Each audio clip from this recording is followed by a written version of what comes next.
મુખ્યપ્રધાન ભૂપેન્દ્ર પટેલ આજથી 2 દિવસ તેલંગાણાના ચૂંટણીના પ્રવાસે.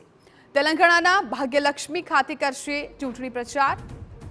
ભૂપેન્દ્ર પટેલ જનસભાને પણ સંબોધિત કરશે. ગુજરાતી સમાજ સાથે સંવાદ, બેઠક અને ભોજનનો કાર્યક્રમ.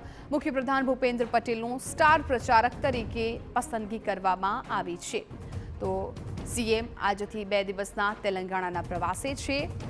સંવાદદાતા કિંજલ મિશ્રા વધુ જાણકારી આપી રહ્યા છે. કિંજલ, ચૂંટણીનું બ્યુગલ ઘણા સમયથી ફૂંકાઈ ગયું છે પ્રચારનું, અને હવે 2 દિવસ માટે સીએમ છે એ તેલંગાણાના પ્રવાસે છે.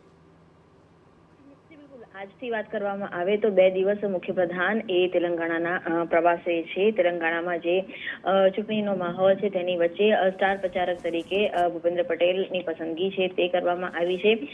ભાગ્યલક્ષ્મી ક્લસ્ટર છે, ભાગ્યલક્ષ્મી ક્લસ્ટરમાંથી ચૂંટણી પ્રચાર કરશે. સૌથી મહત્વની બાબત એ છે કે ભાગ્યલક્ષ્મી જે ક્લસ્ટર છે ત્યાં ગુજરાતી સમાજની સંખ્યા સૌથી વધારે છે, અને એ કારણ છે કે ગુજરાતી સમાજની સંખ્યા વધારે હોવાના કારણે ત્યાં ભૂપેન્દ્ર પટેલને મોકલવામાં આવ્યા છે. કેમ કે ભૂપેન્દ્ર પટેલની વાત કરવામાં આવે તો મૃદુ અને મક્કમની સાથે જ પોતાની વાતને તે ખૂબ જ સરળતાથી કહી દેતા હોય છે, અને એ જ કારણ છે. આ પહેલા પણ જો વાત કરવામાં આવે તો મધ્યપ્રદેશ, છત્તીસગઢ અને તેની સાથે રાજસ્થાનના ચૂંટણી પ્રચારમાં પણ ભૂપેન્દ્ર પટેલ ને કેમ્પેન કરવા માટે 2-3 દિવસના પ્રવાસે તે ગયા હતા. અને ત્યારબાદ તેલંગાણાની વાત કરવામાં આવે, ખાસ કરીને જે સાઉથ બેલ્ટ છે તે લગભગ ભાજપ ને સમર્થન વાળો બેલ્ટ નથી, પરંતુ ત્યાંની આખું જે વાતાવરણ છે રાજકીય છે તે એકદમ અલગ છે. આ તમામની વચ્ચે ભૂપેન્દ્ર પટેલ ગુજરાતી સમાજને કઈ રીતે ભાજપ તરફી કરશે તે આ જે પ્રયોગ છે તે ભાજપ કર્યો જાય છે. બિલકુલ કિંજલ, આભાર સમગ્ર માહિતી બદલ.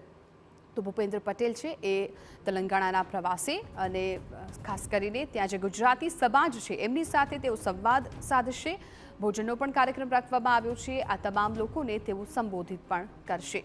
મુખ્યપ્રધાન ભૂપેન્દ્ર પટેલની સ્ટાર પ્રચારક તરીકે પસંદગી કરવામાં આવી છે, અને એટલા જ માટે તેઓ તેલંગાણાના ચૂંટણી પ્રવાસે 2 દિવસનો તેમનો આ પ્રવાસ રહેશે. અને ખાસ તો તેલંગાણામાં જે ગુજરાતી સમાજ છે તેને આકર્ષવા માટે તેઓ ગુજરાતી સમાજ જે ભાગ્યલક્ષ્મી વિસ્તારમાં રહે છે ત્યાં તેઓ જનસભા સંબોધશે.